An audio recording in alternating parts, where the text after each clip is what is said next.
নমস্কার বন্ধুরা, চম্পাস কিচেনের পক্ষ থেকে তোমাদের সবাইকে জানাই পৌষ সংক্রান্তির অনেক অনেক প্রীতি ও শুভেচ্ছা। বাঙালি পৌষ সংক্রান্তিতে পিঠেপুলি করে খাওয়ার রীতি নিয়ম রয়েছে। তো আজকে তোমাদের জন্য আমি নিয়ে এসেছি পৌষ সংক্রান্তির স্পেশাল পাটিসাপটার রেসিপি। খুব সহজে ঘরে থাকা উপকরণ দিয়ে চটজলদি এই পাটিসাপটা আমি কি করে তৈরি করি, চলো তার রেসিপিটা চটপট দেখে নেওয়া যাক।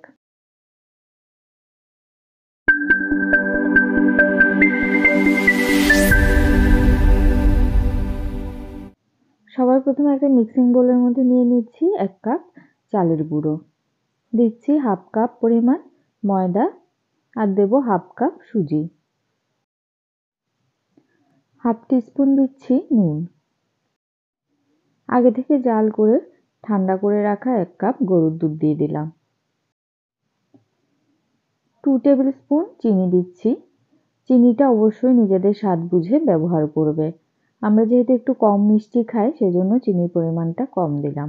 তবে তোমরা চাইলে চিনির পরিবর্তে আখের গুড় কিংবা পাটালির গুড়ও ব্যবহার করতে পারো। সমস্ত কিছু খুব ভালো করে মিশিয়ে নিয়েছি। ব্যাটারটা এখনো ঘন মনে হচ্ছে, তাই এর মধ্যে আরো 1/2 কাপ জল মেশাবো। জলের পরিবর্তে সম্পূর্ণটা চাইলে দুধ দিয়েও গোলা যেতে পারে। এইভাবে অল্প অল্প করে দুধ বা জল দিয়ে মিশ্রণটাকে গুলে নিতে হবে। খুব ঘন ব্যাটার কিন্তু তৈরি হবে না, একটুখানি পাতলা করে ব্যাটারটাকে তৈরি করতে হবে। সমস্ত কিছু খুব ভালো করে মিশিয়ে নিয়েছি। দেখো ব্যাটারটা ঠিক এরকম ঘনত্বের হয়েছে, খুব বেশি পাতলাও নয় আবার ঘনও নয়। এবার এই মিশ্রণটাকে আমি 1 ঘন্টার জন্য ঢেকে রেখে দেবো। হাতে সময় কম থাকলে 15 মিনিট ঢাকলেও চলবে, এতে করে সুজিগুলো ফুলে উঠবে। এই সময়ের মধ্যে দুধের ক্ষীর তৈরি করে নেব। আমি আগে থেকে দুধের ক্ষীর তৈরি করে রেখেছি। ক্ষীরের রেসিপি অলরেডি তোমাদের সাথে শেয়ার করেছি, অবশ্যই চাইলে ভিডিওটা আবারও একবার দেখে নিতে পারো। 1 ঘন্টা পরে ফিরে আসলাম, ব্যাটারটাকে আবারও একবার ভালো করে ফেটিয়ে নিয়েছি।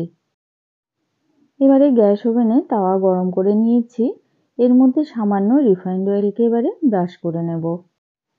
আমি একদম ঘরোয়া পদ্ধতিতে বেগুনের বোটা দিয়ে তেলটাকে ব্রাশ করে নিলাম।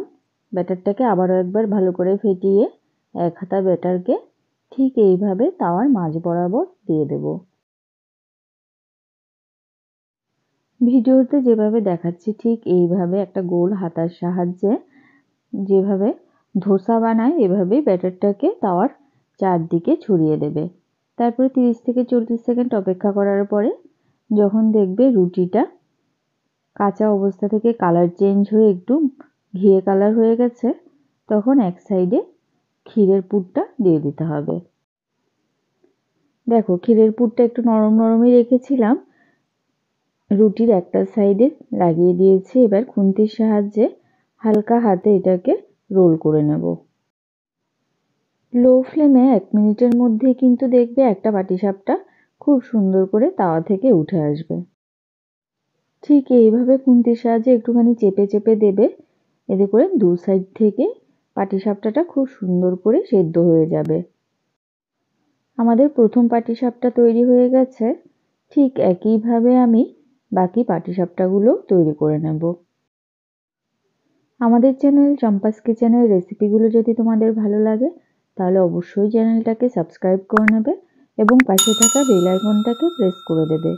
এতে করে যখনই আমি নতুন ভিডিও আপলোড করব সাথে সাথে নোটিফিকেশন তোমাদের কাছে পৌঁছে যাবে।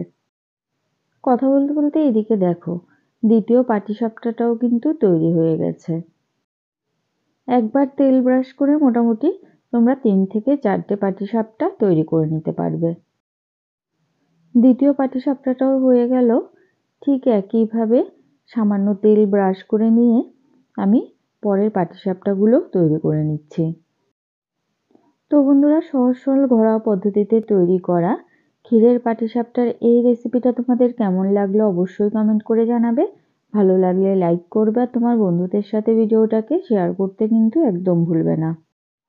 ভিডিওতে ঠিক যেভাবে দেখাচ্ছি রুটির গোলাটা একটা সাইড থেকে শুকিয়ে আসলে বুঝতেই পারবে উপর দিকটা দেখো সাদা আর নেই, কালার চেঞ্জ হয়ে গেছে, তখন রুটির একটা সাইডে ক্ষীরের পুরটা দিয়ে দেবে। তারপরে খুন্তির সাহায্যে হালকা করে এইভাবে রোল করে নেবে।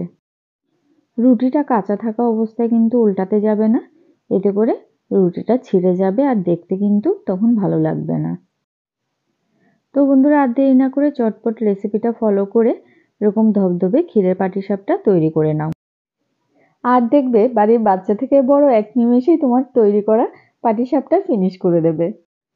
তা দেখে আশা করি তোমার মোটেই খারাপ লাগবে না, বরঞ্চ আবার তৈরি করার ইচ্ছে জাগবে মনে। এতক্ষণ আমার পাশে থেকে ভিডিওটা দেখার জন্য অনেক অনেক ধন্যবাদ।